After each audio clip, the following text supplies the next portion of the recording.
Halo guys, kembali lagi di Riko Official. Jangan lupa like, comment, and subscribe ya. Cerita ini karya Devika. Napas masih saja memburu saat dihadapkan dengan tatapan penuh interogasi dari sang pemilik rumah. Yani hanya bisa menggeleng tak percaya atas apa yang baru saja dilihatnya. Mereka benar-benar kekanakan. Umur saja yang dewasa, tapi tingkah mereka tak jauh berbeda dari anak berumur 5 tahunan. Lihatlah dapur yang kini begitu tak enak dipandang. Terigu dimanapun, pecahan telur menambah bau amis yang begitu merusak indera penciuman. Ada apa ini? Itu bun, Niko yang ngajakin. Reni menjawab walau terbata. Niko, bunda tahu kamu itu jahil. Dari orok, tapi nggak gini juga. Sekarang udah jam berapa ini? Waktunya makan siang. Dan yang bunda lihat sekarang tak ada satupun masakan yang tersedia, melainkan kekacauan yang kalian ciptakan. Mendapat omelan, Niko tak merasa bersalah sama sekali. Ia hanya menampilkan cengiran. Nggak usah nyengir gitu, nggak akan berpengaruh apa-apa. Sekarang beresin semua kekacauan ini. Mengganggu mata sekali. Kamu tahu sendiri bunda itu gak suka kotor ataupun barang yang tak tertata. Yani masih bersedekap. Adek aja ya bun, Niko mana tahu yang barang-barang gitu.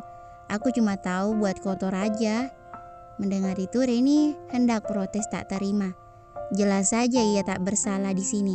Niko yang mengajak membuat kue. Niko juga yang pertama kali mengolesi terigu pada wajahnya. Jadi yang harus bertanggung jawab di sini itu adalah Niko, bukan dirinya. No, bunda, yang buat kerusuhan, asal bunda tahu aja tad. Belum sempat Reni menyelesaikan ucapannya, sudah lebih dipikirin oleh Niko. Iya Niko tanggung jawab, nggak usah ngadu dedek. Kayak anak kecil tau nggak? Mana mungkin Niko akan membiarkan Reni membeberkan hal yang terjadi di supermarket. Bisa digorok dirinya. Anak kecil, Reni menatap Niko tak percaya. Siapa yang bertingkah seperti anak kecil di sini? Jelas-jelas Niko yang seperti anak kecil karena melimpahkan semua kesalahan pada Reni. Iya, kamu kan emang kecil, lihat tubuh kamu aja cuma sampai sebahu aku. Udah gitu jerawatnya gak ketulungan, mana suka gigit gitu lagi. Itu apa namanya kalau gak anak kecil, tukang ngadu. Iya, aku gak gitu. Iya, kamu emang gitu, Reren bocil. Reni semakin mencak-mencak tak terima dengan ejekan yang dilayangkan oleh Niko. Udah, sekarang kalian ke kamar, bersih-bersih. Terus turun makan siang, biar nanti pesan makanan aja. Sekalian cleaning service untuk membersihkan segala kekacauan yang kalian buat. Walau berucap seperti itu tak pelak membuat Yani tersenyum. Setidaknya pasangan itu mulai berbaur dengan semestinya. Di awal mereka terlihat canggung. Mata seorang ibu itu susah dibohongi. Sekuat apapun berakting, tetap saja seorang ibu paham dengan apa yang dirasakan oleh anak-anaknya. Sana mandi, tuh muka jelek banget. Lagi-lagi Niko mulai mencela. Situ juga mukanya gak cakep. Ngada please. Beraninya muka aku ini limited edition, hanya aku yang punya. Gantengnya mengalahkan artis papan atas sekalipun. Dibandingkan dengan sahabat aku yang lain, aku yang paling ganteng tahu. Mereka cuma numpang ganteng doang. Serah, gak denger. Kalau gak denger kamu gak akan balas. Gak, tunggu, aku dulu yang mandi.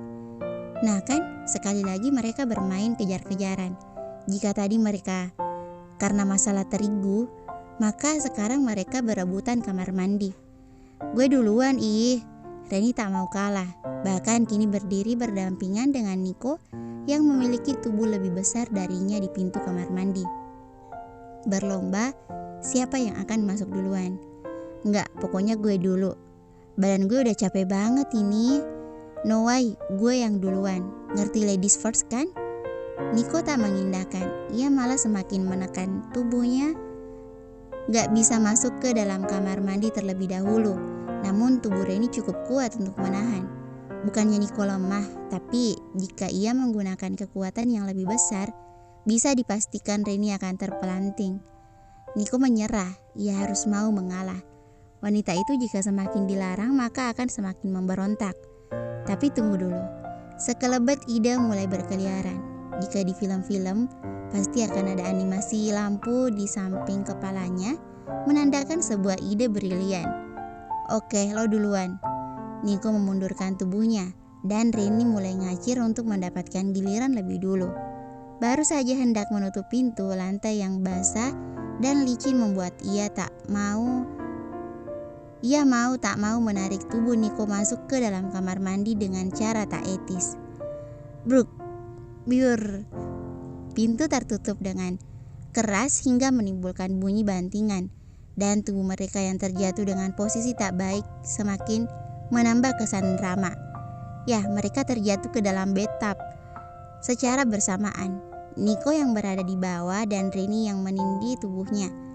Posisi mereka cukup lama tertahan seperti itu, hingga masing-masing mulai menyadari posisi mereka. Mereka bergerak tak beraturan, hingga tak ada satupun yang bisa keluar. Malah mereka hanya berganti posisi saja. Ada detak yang bertalu dan bersahutan.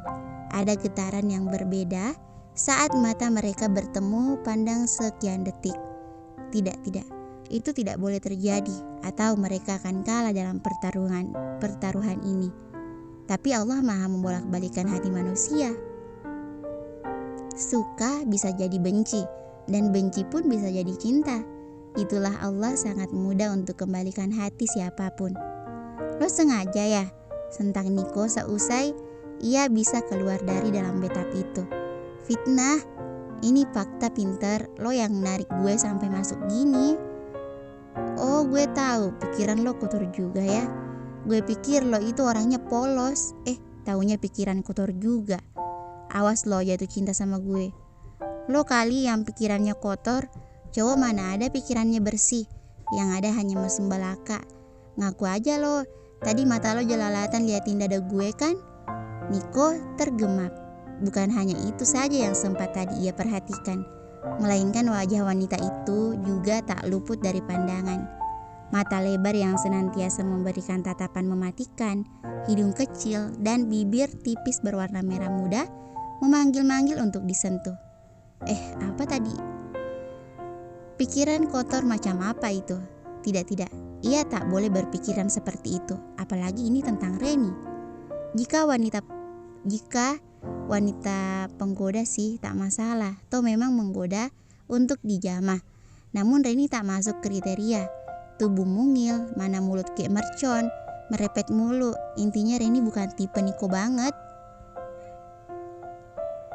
Kenapa lo geleng-geleng? Tuh kan tebakan gue benar, otak cowok emang isinya mesum aja. Niko, Reni, makan udah siap. Teriakan Yani dari luar membuat perdebatan mereka berhenti. Udah sana keluar, gue duluan yang mandi. Udah ditungguin Reni berusaha untuk mengusir Niko, tapi malah mendapatkan cekalan. Mesum ya, gimana kalau dipraktekkan aja? Kita lihat otak cowok mesum ini. Niko mulai mendekatkan tubuhnya, membuat Reni mundur selangkah dari Niko. Tidak sepertinya Reni salah mengucapkan kata itu. Ia lupa jika Niko ini buaya, tak akan segan menerkam mangsanya. Secara kan dia fuckboy. Sudah pasti ia sering melakukan itu. Lo mau ngapain? Tubuh Reni bergetar. Tentu saja, ia ketakutan. Mata Niko sudah berkabut. Jangan salahkan Niko, pasalnya Reni yang memancing. Apalagi tubuh basah Reni kini menjadi sangat transparan jika dilihat dari dekat. Hijab yang entah sudah berada di mana.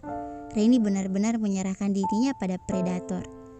Melakukan yang seharusnya, apalagi? Niko menampilkan senyum mengerikan. Mau tak mau, Reni hanya bisa menelan salivanya kasar. Tidak, ini tidak boleh terjadi. Ini tak ada dalam perjanjian mereka. Tapi, apakah perjanjian lebih berharga daripada ikatan halal? Apakah perjanjian ada di bis menghalangi ibadah yang seharusnya dilaksanakan sejak awal? Tentu saja tidak. Pernikahan bukan kontrak yang bisa diputus kapan saja dan diberikan aturan tak masuk akal. Melainkan, pernikahan adalah sebuah ibadah yang panjang yang dimiliki manusia. Jalan satu-satunya yang sekarang Reni miliki hanya satu, yaitu menajamkan matanya erat. Saat tatapan napas Niko terasa menyentuh permukaan wajahnya, ia menggenggam erat baju yang entah mendadak akan jadi pegangannya di situasi tegang seperti ini.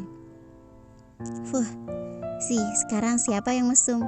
Niko meniup wajah Reni yang begitu ketakutan. Kekehan yang keluar dari bibir Niko membuat Reni membuka matanya. Kini Niko benar-benar menertawakannya, bahkan sampai terpingkal memegangi perutnya. Mengapa juga Reni bisa tertipu? Niko itu pandai manipulasi. Dasar bodoh, ia mempermalukan dirinya sendiri. Lihatlah mah, putrimu begitu memalukan. Keluar nggak loh, keluar. Murka Reni bahkan tak segan melempari Niko dengan barang apapun yang ada di dekatnya. Wah, dia malu. Pikirannya tadi sudah melalang buana dan dirinya ternyata dipermainkan. Reni mesum. Kalian ngapain aja sih di kamar? Bunda nunggu sampai setengah jam loh. Jangan bilang kalau kalian lagi Ya, Bunda tahu masih aura-aura pengantin baru, tapi nggak siang-siang gini juga kan? Yani menatap kedua pasangan itu dengan tatapan jahil. Tentu saja ia tahu gelagat kedua orang ini begitu berbeda saat naik dan turun. Jadi tadi mereka begitu ricuh, sekarang malah terkesan diam. Bukan mereka sih, tapi lebih tepatnya Reni. Niko sih santai aja.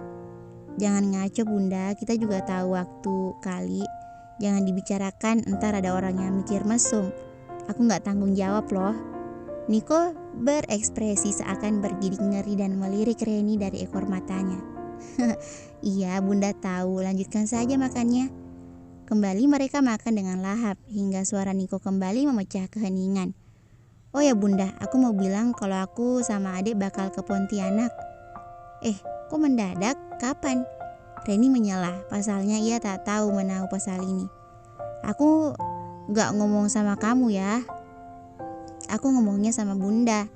Niko menatap Reni dengan tajam. Kan aku nanya, masa aku pergi tapi gak tahu tujuannya kemana? Emang ada yang aku maksud itu kamu? Niko kembali mengusili Reni. Ia suka saat Reni mulai mencak-mencak. Bunda, lihat nih. Masa mau bawa perempuan lain? Adunya pada Yani dengan merengek, yang hanya ditanggapi dengan senyuman. Udah, kamu kayak gak tahu Niko aja. Dia kan emang jahil, dia mana berani bawa adik lain. Atau semua fasilitasnya Bunda sita. Tenang aja. Mendapat jawaban seperti itu, Reni tersenyum bangga. Ia mendapat dukungan paling kuat. Betapa beruntungnya dirinya mendapat mertua seperti Yani. Bangun siang ditolerir, Reni tak tahu masak saja. Bagi Yani tak apa-apa. Betapa bersamanya dirinya jika suatu saat mengetahui bahwa pernikahan mereka hanya sebuah kesepakatan untuk memenuhi permintaannya. Bunda, protes Niko tak terima. Gak usah lihat Bunda seperti itu. Atau mau Bunda potong anu kamu? Niko menggeleng sambil melihat ke arah bawah. Sabar ya dek, Bunda lagi mode galak, makanya ngancem mau potong-potong. Sebenarnya yang anak Bunda itu siapa sih, aku atau Reni? Yani hanya tersenyum tak menanggapi karena sudah jelas jawabannya. Namun berbeda dengan Reni yang teringat akan sebuah kisah yang pernah didengarnya saat tarbiyah di kampus dulu. Kisahnya berjudul Rasulullah SAW tidak suka orang tua yang pilih kasih. Banyak orang tua yang tanpa sadar bersikap tidak adil pada anak-anaknya. Pilih kasih atau memiliki anak favorit. Kondisi sebenarnya tak boleh dibiarkan dan Islam sangat melarang hal tersebut. Sikap orang tua yang pilih kasih dan membeda-bedakan anak bisa menimbulkan permusuhan. Hubungan kakak beradik jadi tidak baik. Anak akan kehilangan rasa kasih sayang antar saudara dan berdampak pada sikap tidak menghormati orang tuanya. Sebagaimana sebuah hadis yang diriwayatkan oleh Imam Bukhari dan Muslim dari kisah An-Nu'man bin Bashir, bahwasanya ayahnya datang membawanya kepada Nabi Muhammad SAW dan berkata, Sungguh, aku telah memberi pemberian berupa seorang budak milikku kepada anakku ini. Kemudian Rasulullah Shallallahu Alaihi Wasallam bersabda, apakah semua anakmu kau beri seperti anakmu ini? Dia menjawab, tidak. Maka Rasulullah Shallallahu Alaihi Wasallam bertanya, apakah engkau senang apabila mereka semuanya berbakti kepadamu dengan sama? Dia menjawab, aku mau wahai Rasulullah. Lalu Rasulullah Shallallahu Alaihi Wasallam bersabda, kalau begitu jangan kau lakukan pilih kasih. Hadis riwayat Bukhari, Muslim, dan Tirmizi. Maksud dari hadis di atas adalah hibah harus diberikan secara adil atau sama rata. Boleh membedakannya jika ada alasan tertentu. Akan tetapi apabila salah satu dari anak-anak itu mempunyai suatu kebutuhan yang lebih dari lainnya lantaran sebab yang diperbolehkan, sedangkan yang lainnya tidak membutuhkannya, maka seperti ini boleh dilebihkan menurut kebutuhan masing-masing. Syekh Abdul Ghani Al-Nablisi berkata, pilih kasih orang tua terhadap anaknya akan menimbulkan permusuhan, kedengkian dan kebencian di antara sesama anak-anak itu sendiri. Kemudian akibat selanjutnya akan terjadilah pemutusan hubungan keluarga yang disebabkan oleh sikap pilih kasih orang tua mereka. Untuk itu orang tua selalu berusaha untuk bersikap adil kepada anak-anak Rasulullah Shallallahu Alaihi Wasallam sampai berwasiat dan mengulangnya hingga 3 kali. Beliau bersabda, adillah kepada anakmu, adillah kepada anakmu, adillah kepada anakmu. Hadis riwayat Daud, Nasai, dan Ibnu Hibban. Oh iya, kamu mau ngapain ke Pontianak? Tanya Yani lagi. Itu mau ke acara nikahan Reza. Si Pigan itu ya? Duh, laku juga akhirnya. Niko mengernyit. Pigan? Itu apa? Pigan? Iya, si pilot ganteng. Niko mendengus. Bundanya ada-ada saja. Padahal kan anaknya lebih ganteng. Reza kan hanya modal alis saja. Kapan kesananya? Kini Reni yang bertanya setelah menyelesaikan acara makannya. Besok pagi, soalnya acaranya sekitar jam 9 gitu. Oh, kalau gitu kalian mulai packing aja. Sekalian bulan madu di Pontianak. Ambil cuti selama seminggu. Jangan lupa bawa kabar bahagia ya. Niko hanya saling menatap. Apa katanya? Bulan madu. Kalau bulan madu biasanya melakukan yang iya-iya kan? No, tidak. Yani mengernyit. Mengapa mereka menolak? Bukankah setiap pengantin baru selalu menginginkan bulan madu? Kok gitu? Ya bunda, Niko akan bulan madu dengan adek. Ucapan Niko membuat Reni semakin tak percaya. What? Bulan madu? Bersambung. Thank you for watching.